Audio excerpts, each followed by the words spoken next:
welcome to Book Talk with Hawk.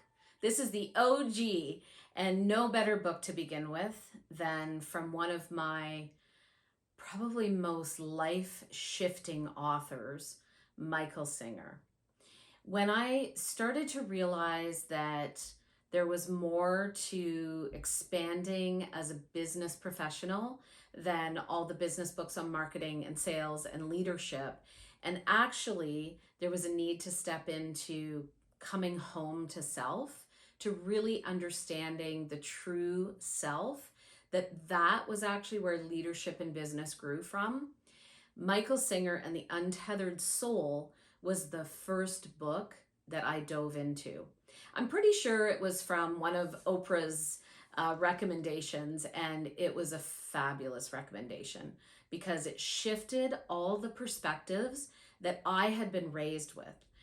I grew up in a time in business where it was very much male-led, male leadership, drive, hustle.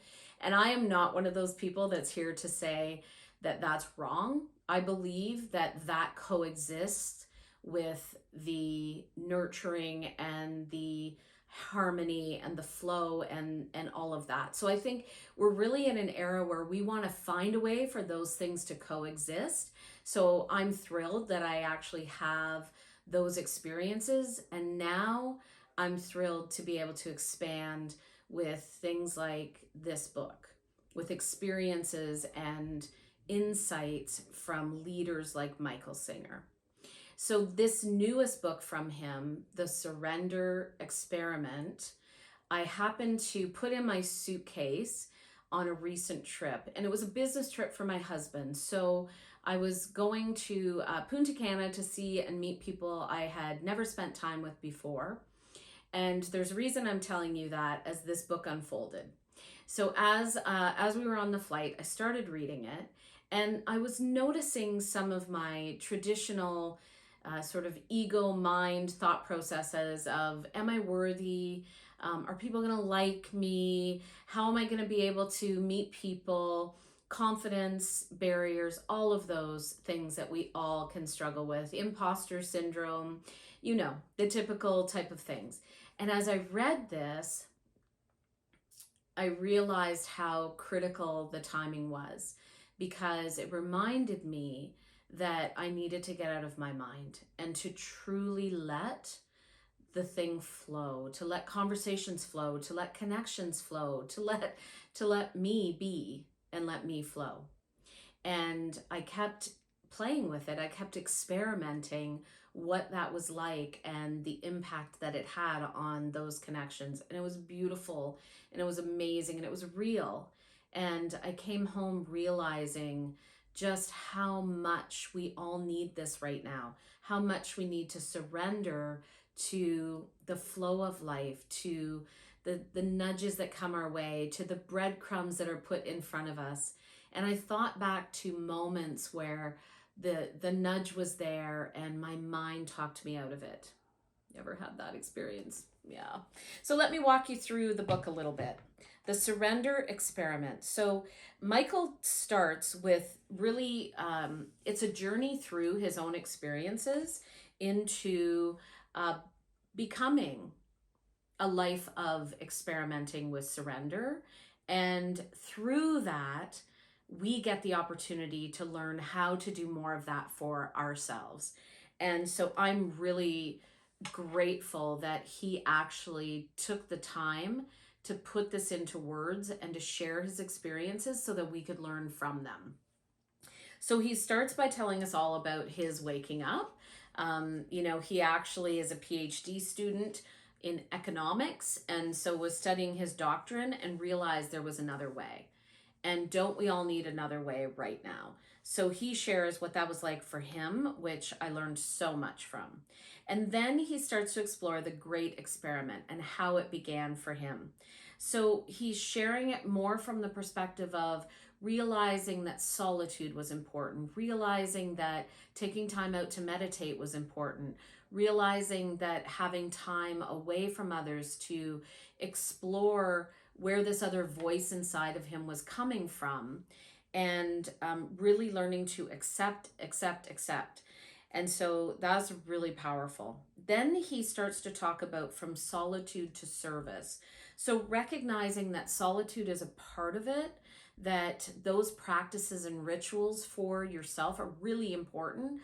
And also, we live in a world. We live in a world filled with other people, and the power of those connections and being in service to how those come to us is a really important aspect versus just the solitude. And so he talks about how he opened his heart chakra and really started to understand that. Then he explores the business of surrender with us, and actually how he starts to see opportunities, which are business opportunities, which isn't what he was looking for. And yet he has to shut that other mind down and start to just lean into them and everything that he learns through that. And from that, something priceless is born. And so he talks about the birth of his business, and again, just from the nudges that were coming his way. Then the forces of natural growth, which is the story that he shares of his business growing and how it grew from those um, intentional connections that for him, he didn't realize they were intentional until he did. And just think about how that happens every day in our lives. But then he gets into when dark clouds start to come, because they do. And so it's recognizing that life is always happening for us. It's not happening to us. And so the dark clouds will come. It's not about keeping them away. It's about learning to turn them into rainbows, which is what he talks about. And also just noticing yourself in that and being ready for the touches of magic and the lessons and experiences that come through that. Then he goes into embracing explosive expansion. So his business becomes a multi-million dollar plus business. He has hundreds of employees. The growth is exponential, from wanting to be someone who experienced solitude from his temple in the woods to this expansive, explosive business and everything that came with that, from having to sort of resign to the fact that other people were involved from a leadership perspective to how different everybody is. And then he gets into total surrender because the business goes through some legal issues. It becomes a long-term, years long legal battle, and everything that he went through there and everything that he had to surrender. The story's so powerful. You can put yourself in the story throughout the book and realize the magic that is possible, and also just such an important, critical realization right now that we want to step into the surrender because life is here for you. There's a plan. And he talks about we have one purpose, and the one purpose is to actually find our true selves and live from that place, in a place of surrender to allowing our true selves to expand, to evolve, and to continue to just step into the plan that is there for us if we pay attention.